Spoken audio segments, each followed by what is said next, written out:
Here's a moving bass line chord scale.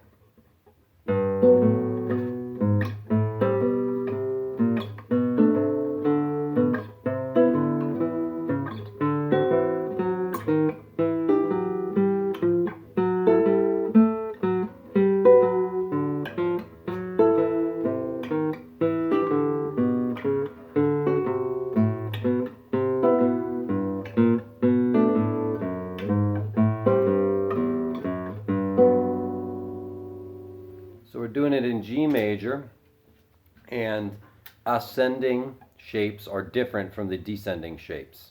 And that's sort of by necessity because of the bass line pattern we're using. So we're using a formula where we do a scale step above, and then another scale step, which happens to be the chordal third, whatever chord you're in. So bass, scale step, chordal third, and then chromatic approach to the next chord from below. Okay, so an example of that formula on that first chord is G, A, B here, and then chromatic approach to this chord, which you do with the finger that you're going to use for that note. Also, the fingerings are slightly altered, so we don't use a full major seventh chord or a full minor seventh chord. We have to drop usually the chordal fifth that's on the second string in those 6-string voicings to be able to free up the pinky to do these bass lines. So it's usually the center two fingers are grabbing the chordal tones,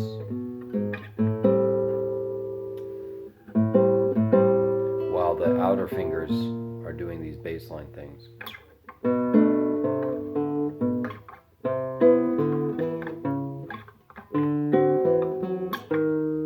Here, we switch to 5th string fingerings. At least on the classical guitar, this gets too high to really be comfortable. So after we do D dominant here, so we do this fingering.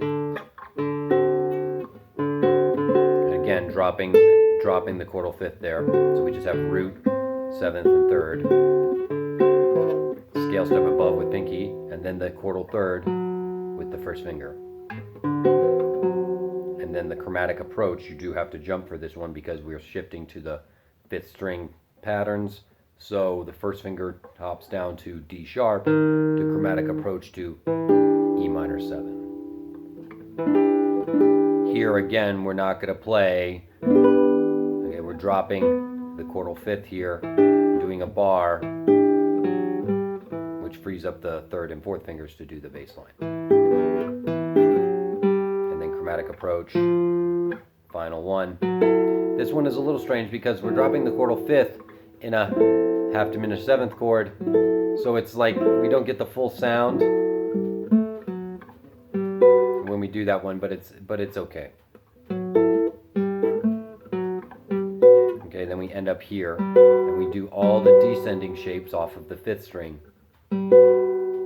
and now we reverse the bass line pattern. So now it's scale step below, and then chord tone. So here that pattern is going to result in a jump because our pattern was scale step, chord tone. So before it was easy, it just was a scale step to get to the chordal third, but here the next closest chord tone descending is the 5th of the chord, so it's going to be somewhat of a jump. So you're always usually going to be grabbing that chordal fifth on the 6th string whenever we do these here. So this is the major 7th shape off the 5th string. Again, we're dropping this chordal fifth and we're grabbing it with 2 and 3 and 4 to free up my first finger for the bass line. Oh, sorry. So second finger grabs bass line there. And then chromatic approach to the 7 chord. What do I do here? Still 2, 3, 4. This is a fun one because now we do get this sort of flat 5 sound because in the bass line, the chord tone is that. Then again, chromatic approach to the 6th chord, E minor.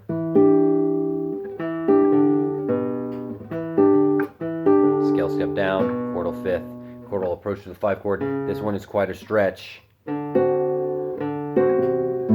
If you want to cheat, you can do a 9 here instead of the chordal 3rd. 4 chord, again major 7 fingering like this, 2, 3, 4. Chordal approach to the 3 chord. We get to use an open string. F sharp, chordal 5th.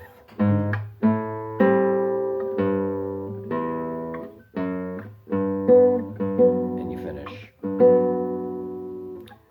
Once again, slowly, looks like this.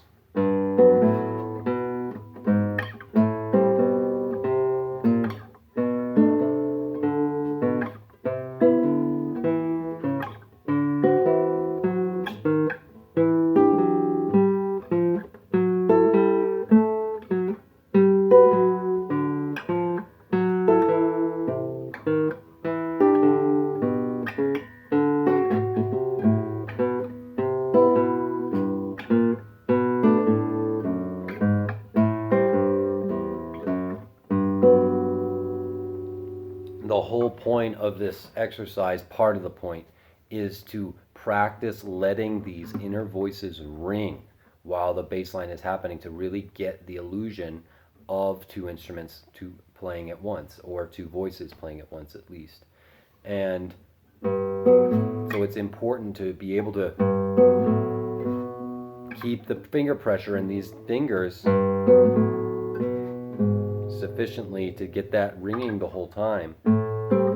And one of the ways to achieve this is when you, especially in the minor 7th shape off the 6th string, this is very awkward, this stretch, and there's no, if you don't let go of that first finger, there's no way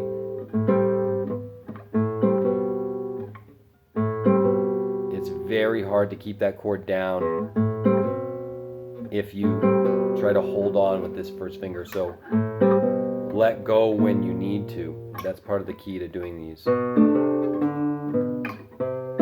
It sounds it's a little bit more effective when it's faster, because there's these strings die so quickly on the guitar that when we do it at that slow tempo, we don't get as much of that effect of that 2 voice thing happening. But when you speed it up, and if you've practiced at that slow tempo letting those voices ring, then you should get a really nice effect when you speed it up.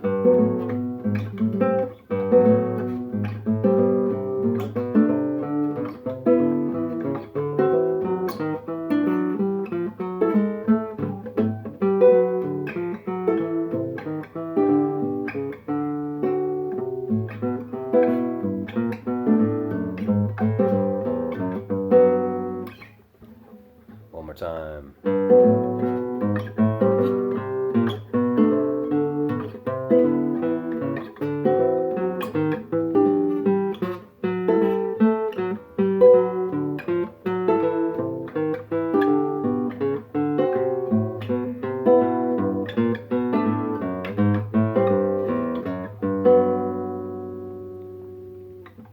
So that's a chord scale with a moving bass line formula.